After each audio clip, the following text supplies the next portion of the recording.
obviously perfectly timed that toilet trip there. Thanks very much, Anne-Marie. Thanks for the invitation to come to speak here today. A lot of you I've seen before or bumped into before at different points. I thought I would just begin. What have I got? Half an hour, 25 minutes? Cool. I just thought I would begin by briefly describing my own journey with recovery, which has been non-linear, shall we say. And for the benefit of anybody who wonders what the extent of my lived experience is. Grew up in an alcoholic home. My mother grew up in an alcoholic home, her mother grew up in an alcoholic home. And so I developed an emotional nature very early on, which was great at navigating potential hostility in the household and in the community, but which really placed me at odds with society the older I got and the higher level of culpability I had as a young adult. And so, having been invited to leave the family home around the age of 16, my mother passing away quite quickly after that, succumbing to her illness of addiction and alcoholism, I then found myself in a supported accommodation project called the Fire Station.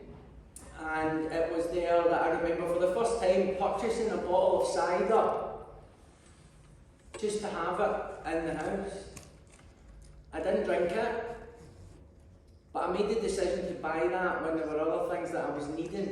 And I remember it clear as day now, holding it in my hand and thinking, wow, that's weird that I did that. And knowing that I had crossed a line, and knowing at some point I would have to confront that line that I had crossed. But I was in my early 20s, and so it seemed like I had plenty of time ahead. About 5 or 6 non-fatal overdoses later, a few years later, then it came time for me to try and confront the fact that I had a drink problem and a drug problem and a thinking problem. And being that I was surrounded by people who also had drink problems or trauma from other people's drink problems, there was no one around me really that had the sufficient insight to validate my assumption that I was an alcoholic. So pretty much everyone I went to in the beginning with this idea, I've got an issue with drinking. Once I start, I can't stop. And I always end up drinking for longer than I think, and things happen when I drink that I don't want to happen, and I always feel rough and depressed for days after. And I had a hard time persuading anyone around me that it was a problem. And this is really the first problem we face, a lot of us. We come from a background where there is no example of what it's like to live, not just free of alcohol and drugs, but to live your life in a manner that reduces the risk that you'll return to the alcohol or the drugs.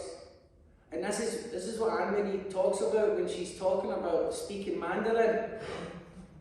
When the people that you grew up with don't understand what you suffer from, what chance do the experts who haven't even experienced it have?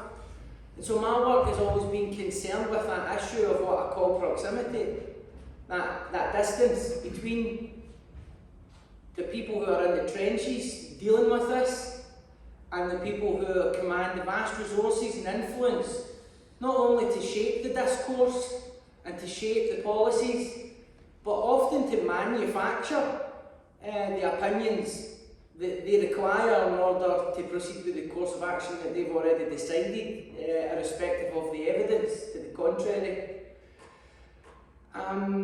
My experience in terms of being constantly misdiagnosed throughout my life as someone with a personality disorder. I mean, can you imagine what it's like walking around thinking you have a personality disorder when you don't? Can you imagine how confusing that is?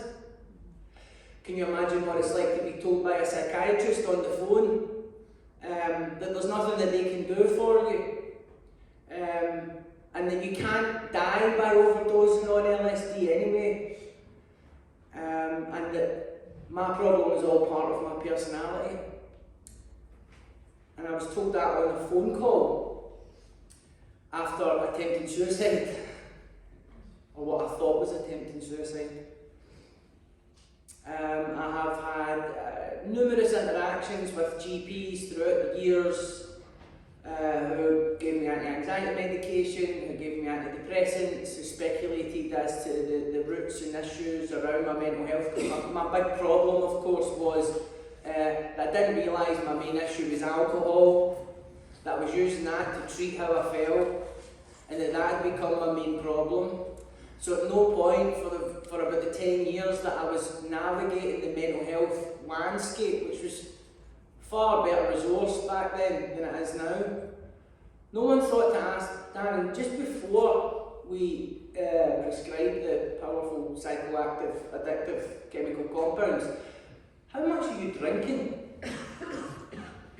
And so that absence of that basic question arises out of that massive distance. Because to anybody who had overcome the illness of addiction, it would have been pretty obvious why I was hearing voices, why I was hallucinating, why I was shaking, why I was anxious, why I couldn't go anywhere, why I could never stick to a plan. It was because my mind and body were absolutely battered through years of alcohol abuse and increasing social isolation. And so I just became like a plant in the corner of a dark room, you know, that needs watered. Why are we angry? This is another thing that puzzles people who are viewing this issue remotely. We're angry because the chances are we've buried friends and family over the years as a result of the illness of addiction. So our anger is a completely natural response when we understand both the illness of addiction and the socio-economic roots in communities where there is a higher prevalence and density of these issues, and an inverse relationship between the provision of healthcare services and the need within those communities. So that's one reason we're angry. We're angry also because over the last 5 or 6 years, every single week, one of us will encounter someone who the next week will be dead. And that's difficult. In this very building, downstairs, I ran a recovery group along with my peers for 3 years down there. And just in the last 12 months alone, people are coming in. They look like they're getting somewhere. They relapse, and for that, they pay a heavy price. It's very difficult when you've encountered someone in the last hours or days of their life, because there is a self-important part of you that thinks, is there something I could have done to alter the trajectory? You look at the last interaction with them that you had online, you think, if only I'd have replied to that sooner. See, when he glanced at me from inside the cafe across the road, was he wanting to talk to me? Should I have just got in the car and went home? Should I have not stayed a bit longer? So that's another reason we're angry.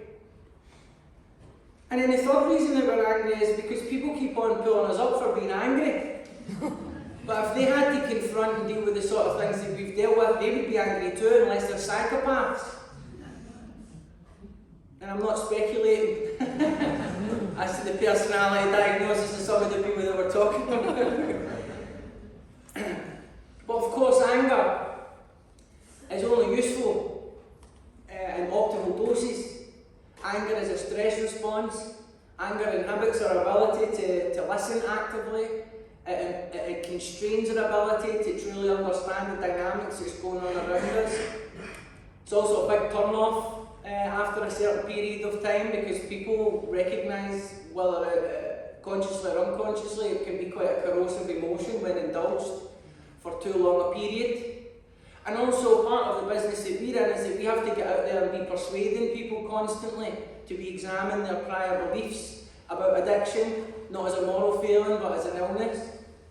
We have to be out there persuading politicians to back the legislation that a lot of us have been trying to push forward in different ways, despite their political sensitivities and their political conundrums that they face. And screaming and shouting in people's faces doesn't always work when you're trying to be persuasive, and I know that from trying to be persuaded a lot by furious people through the years. So what do we do with our anger? Well, one of the things that's most impressive about the work of Anne-Marie and Favour UK and many of the lived experience organisations and campaigners that I have encountered or collaborated with throughout the years is that, much like the trade union movement, what we do is we try to give the anger a shape and a political signature, because that is really the only means by which the anger can be transferred into something positive. And so we say that we're angry, we recognise that that anger is legitimate, but we also recognise that if it's unfocused or misdirected, then it can become as much of a burden as it is an asset. And what's interesting about lived experience is it's been co-opted by politicians, spineless quangos, who are never there when the conversations get heated and the criticism occurs and the political pressure has to get put on to announce 250 million of extra funding, or to announce this, that and the third. All of that pressure obviously comes from the outside. But then of course, when the new political paradigm emerges, where there is more money and there is renewed focus and there is a new drug minister dedicated just to drug policy, the quangos all return. They all return. They say, "Welcome to your new job, Angela. Do you have the checkbook, or is it Nicola that still has the checkbook?" You know? And so really, on one hand, I kind of sympathise with how compromised many people and organisations have become, because that is the sort of economic ecosystem that we live in. But at the same time, it is rather brazen, I think, of some people to act like where we are now, and some of the noises of progress that we've been hearing over the last couple of years have just arisen naturally, and not because of people like Anne-Marie and other individuals and organisations who have chosen not to have the little love-in, not to have the reheated treatment standards discussion, not to get down the torturous rabbit hole of should we be using the word addict in the 21st century, and have just kept focused on the things that are important, which is socio-economic equality, legal equality, health equality, and understanding that none of this can be achieved without organised political action. The sort of lived experience that aspect of the landscape would prefer is the non-political, non-critical thinking lived experience. So what they want is what I gave you in the first part of this talk, which is, "I'm Darren, I had a hard life. I started to use drugs to numb the trauma from the hard life. Okay, thanks, bye."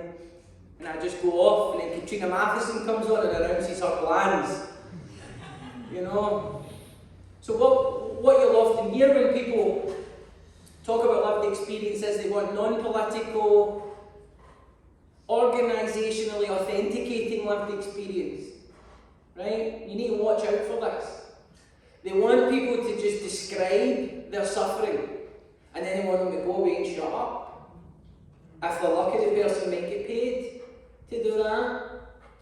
And so what you're beginning to see now is you're beginning to see a new workforce arising into positions within organisations, and it's about time too. They're asked to bring their lived experience, they're asked to be a first point of contact, they're asked to very much become the face of certain organisations.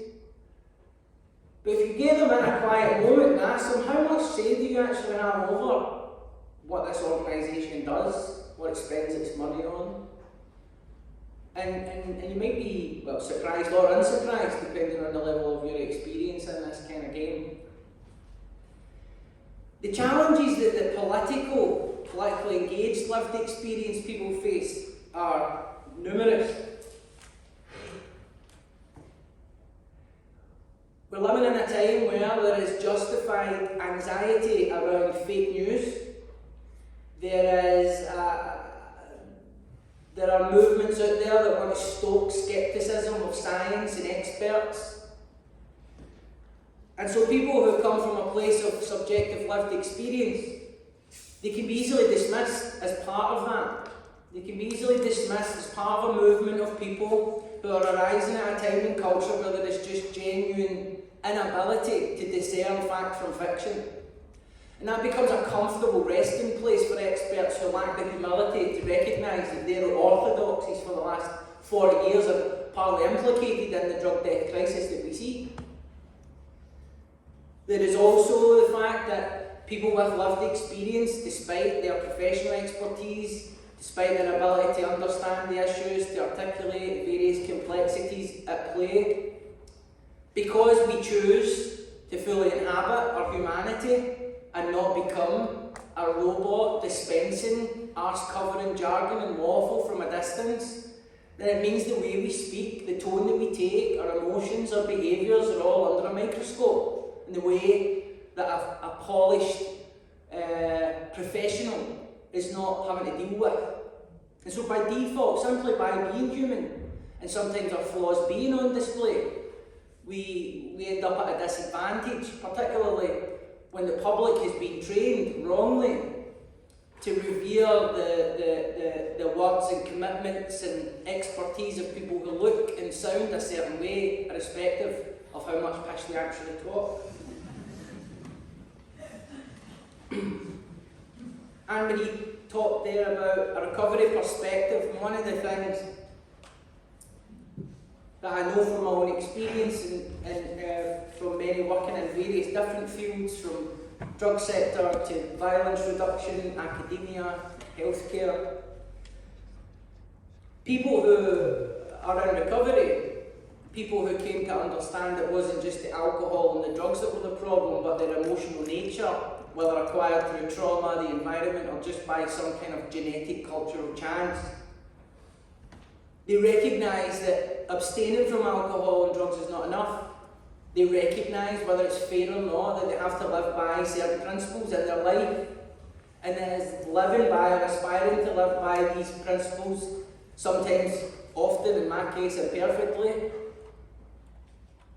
that we are granted the resilience in the face of life's challenges, the freedom from the thought or the urge to drink or use. And these principles are honesty, service, humility. And these are things that are not part of the training in a lot of our organisations. A lot of the organisations where professional interest and self-advancement are the virtues that one must follow, are the virtues which are revered in our meritocracy, where merit is defined to the advantage of the people who are in control. And so these place very specific limitations on those of us who are trying to operate at whatever level we are trying to operate. Recovery is not perfect. I don't remember anybody arguing that it was. There are issues. The threshold in recovery to be classed as sane and sober is very high compared to what you might find in the health service. And that can be difficult. Living by these principles that I described, it's not easy. It's daily business. And we pay a high emotional price for not living by them. And some people are not ready for that, and that's why we have to celebrate the diversity of pathways to recovery and acknowledge that that looks different for every person. The recovery mutual aid model is so democratic that sometimes I just want to take control of it, like a tyrant. Sometimes I think what we need is a despot in here, or a bampot. And one of the big frustrations and one of the things that's brought me into real trouble in my own recovery is this difficulty in reconciling that most mutual aid groups, particularly the 12-step fellowship groups, they are constrained by their traditions from engaging at a political level, from endorsing or opposing any cause. And at a time of crisis, Sometimes I get a bit frustrated by the fact that traditions written in the 1930s are still operative now. But that's my ego talking. That's the ego that always gets me back in rehab. And so I have to accept these circumstances for what they are and learn from people like Anne-Marie about how to navigate them. I guess just what I would say to finish, and I'm sorry if this hasn't quite fit in within the umbrella of what the title of the talk was, but a lot of things just kind of come to me as I'm sitting there and taking the temperature of the room. I do think that it is an absolute scandal that our Scottish Government, apparently centre-left political party, that our Labour opposition, an apparently centre-left political party,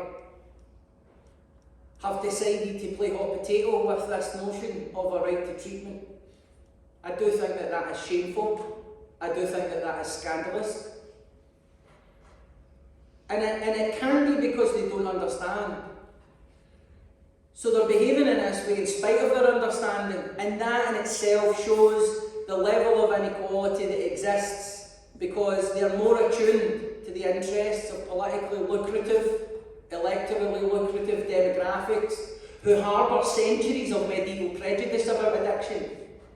And so a politician takes a tremendous risk standing at a podium like this and looking the electorate in the eye and saying, "You're wrong, it's not a choice, it's the absence of a choice, it's an illness that is so wicked that it presents as an act of free will when actually it's occurring in a void of free will."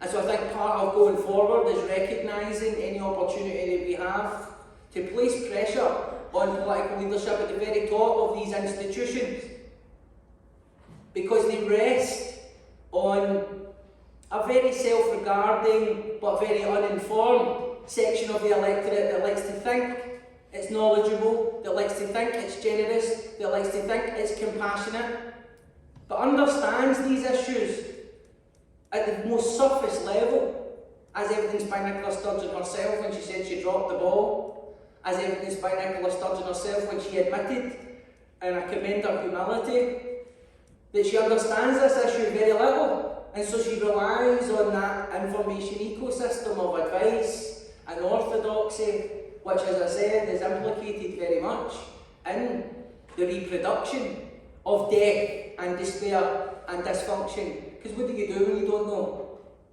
You ask somebody who sounds like they know. We know what we're talking about. And the thing with us is we're plagued with self-doubt, which is a defect that I see does not afflict many in the higher echelons of the Scottish Government's advice information ecosystem. So I'm going to stay angry, I'm going to recognise when I'm too angry, I'm going to calm down, then I'll get revved up again. And it's just about always keeping the target in mind, and I think that is what Anne-Marie and Favour UK have done very well, to harness that anger and make sure that it's directed in the appropriate way. And I think I'll just leave it there. Thank you very much.